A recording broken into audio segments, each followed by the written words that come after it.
हमारे बाबूजी आए हैं, हम भी परेशान हैं महाराज जी। किससे? हमारे दोनों बच्चों ने क्या ना हमको परेशान कर रखा है। क्यों?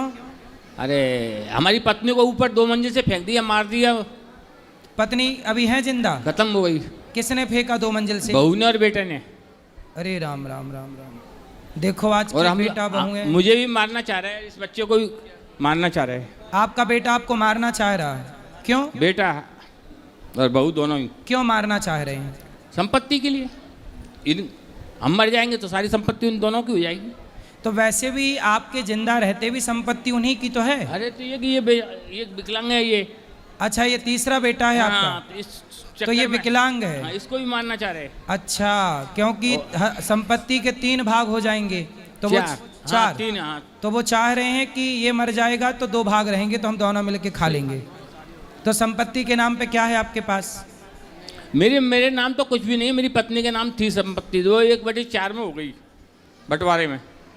अच्छा, तो अब आपको मारना चाहते हैं तो आप अपने बेटों को जो देना है दे दो। और आप भजन में मन क्यों नहीं लगाते? लगाते हैं भजन में मन, तो लगा रखा है भगवान की दया से।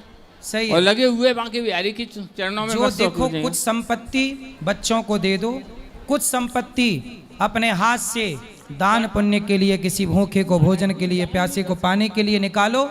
और जीवन में जो कमाया हो उसका कुछ पुण्य करो और सीधा भगवान के चिंतन में लगो। महाराज जी, संपत्ति जब बेचेगी, बेचने नहीं दे रहे वो। जिसको हम दलाल लगाते हैं उस संपत्ति को नहीं बेचने देते। नहीं, जो इससे हमारे आए हैं उनको बेच के हम तो इस धर्म में लगाना चाह रहे हैं, उसको भी नहीं बेचने दे रहे बस। अच्छा, नहीं तो मैं तो ये चाह रहा था कि प्रभु के चरणों में रहूंगा, जैसी प्रभु देगा वैसी खाऊंगा। सब कुछ बढ़िया है, करोड़ों की देने के बाद में भी उनका पेट नहीं भर रहा है। करोड़ों की संपत्ति लेने के बाद भी पेट नहीं भर रहा उनको। कैसे बच्चे हैं बताओ कलयुग में भाई। ये घोर कलयुग नहीं चालू हो गया अब, जहाँ बच्चे अपने माँ बाप को मारने लग गए, भाई को मारने लग गए। जिस देश में भरत जी ने सत्ता छोड़ दी अपने भाई के लिए, उसी देश में आज का भाई अपने बाप को इसलिए मारे जा रहा है कि संपत्ति हमें मिल जाए।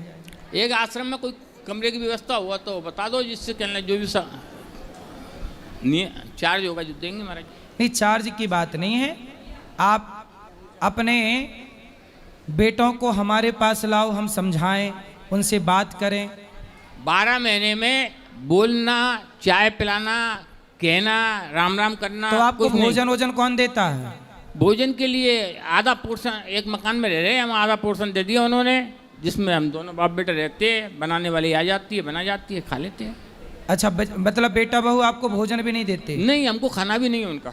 जो हमारी पत्नी के नहीं हुए, जिसने पैदा किए उसके नहीं हुए, तो हमारे क्या होंगे? तो आपको ये कैसे पता चला कि छत से फेंक दिया? हो सकता है आपकी पत्नी अपने से कोई गिर गई हो। ये तो निश्चित है, कहना मतलब मैं सामने फेंका है। मैं पूजा कर रहा था, मैं कमरे में पूजा कर रहा था, जाल हटाया, जाल जो बीच में जाल है, जाल में से फेंकी, ऊपर से जाल में होकर नीचे आई। कितने साल पुरानी बात है? 1.5 साल पुरानी। 1.5 साल पहले। तो उन पर कोई आपने पुलिस केस नहीं कराया? पुलिस केस कराया, थोड़ी 8-10 दिन बाद में कोटा में ले गया था उसको। ये कोटा में थोड़ा सा होश आ गया, जो उसने साफ मना कर दिया, नहीं किसी ने। अच्छा, पत्नी ने मना कर दिया?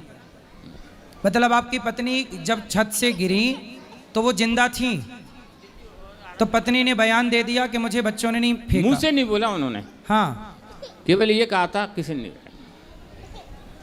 देखो, ये होती है माँ।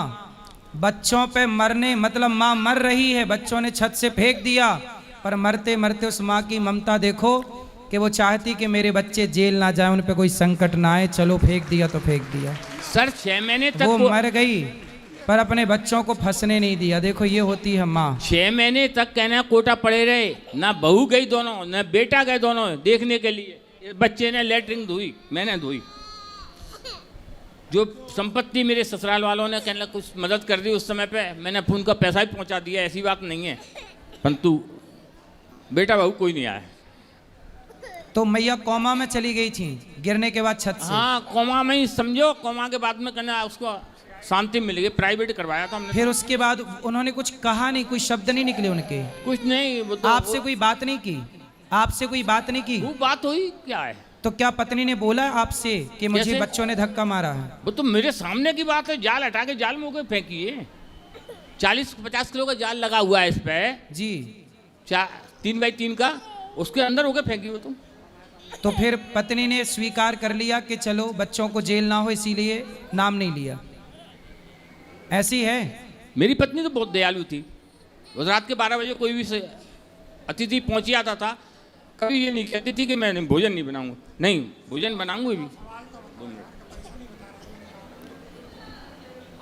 वो तो कुछ हुआ, चलिए कुछ हुआ व्यवस्था तो बता दो। भगवान सब ठीक करें। ठीक है, आप बात कर लीजिए ऊपर, चिंता ना करिए। यदि आप जरूरतमंद हैं तो जरूर आपकी सेवा ये दास अनिरुद्ध करेगा। आप खुश रहिए।